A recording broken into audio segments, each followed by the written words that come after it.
Los sacrificios por la culpa y casos específicos del sacrificio por el pecado. Doy inicio. Levítico capítulo 5.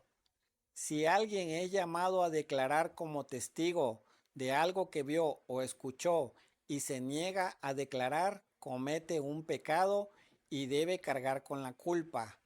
Si alguien toca alguna cosa impura, como el cadáver de un animal impuro, sea salvaje o doméstico o de un reptil impuro, quedará también impuro y será culpable, aun cuando no se haya dado cuenta.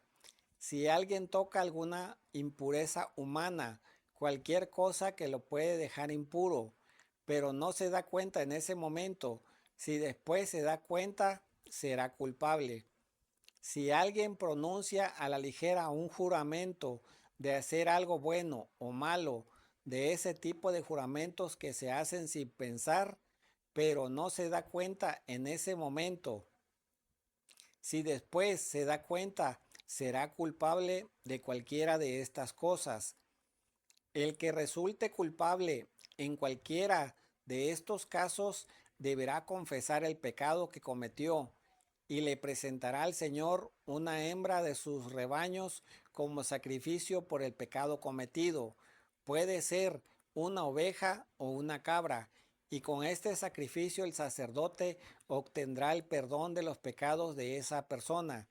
Si no tiene lo suficiente para comprar un cordero, deberá llevar al Señor 2 tórtolas o 2 pichones de paloma por el pecado cometido, uno de ellos como sacrificio por el pecado y el otro como holocausto. Deberá llevarlos al sacerdote, al cual presentará primero el que se ofrece por el pecado, retorciéndole el cuello, pero sin arrancarle la cabeza por completo. Luego rociará un poco de sangre del sacrificio por el pecado en un costado del altar, y la sangre restante la exprimirá al pie del altar, pues es sacrificio por el pecado. Con el segundo hará un holocausto, según lo establecido. Así el sacerdote obtendrá el perdón del pecado cometido por esa persona, y el pecado le será perdonado. Si no tiene ni siquiera para comprar 2 tórtolas o 2 pichones de paloma, deberá llevar como ofrenda por su pecado 2 kilos de la mejor harina. No debe echarle aceite ni ponerle incienso encima, porque es una ofrenda por el pecado.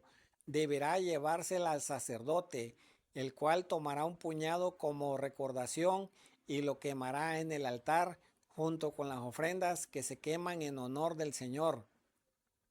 Es una ofrenda por el pecado, para que el sacerdote obtenga el perdón de cualquier pecado que esa persona haya cometido, y el pecado se le perdonará.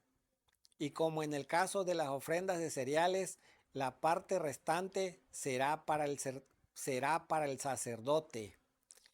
El Señor se dirigió a Moisés y le dijo: la persona que peque involuntariamente y resulte culpable de fraude en las cosas sagradas del Señor, debe tomar de sus rebaños un carnero sin ningún defecto, como sacrificio por su culpa, y llevárselo al Señor.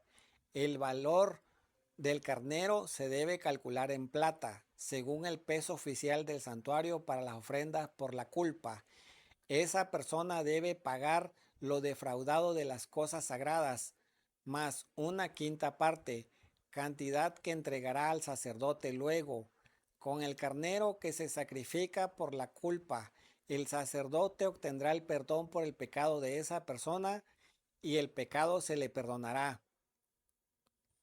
Si alguien peca haciendo algo que está en contra de los mandamientos del Señor, aunque no se dé cuenta, será culpable y deberá cargar con la culpa. Por lo tanto, deberá tomar de sus rebaños un carnero sin ningún defecto, cuyo valor tú deberás calcular, y se lo llevará al sacerdote como sacrificio por la culpa, para obtener así el perdón del pecado que esa persona cometió involuntariamente, y el pecado se le perdonará. Es un sacrificio por la culpa, pues esa persona es culpable ante el Señor.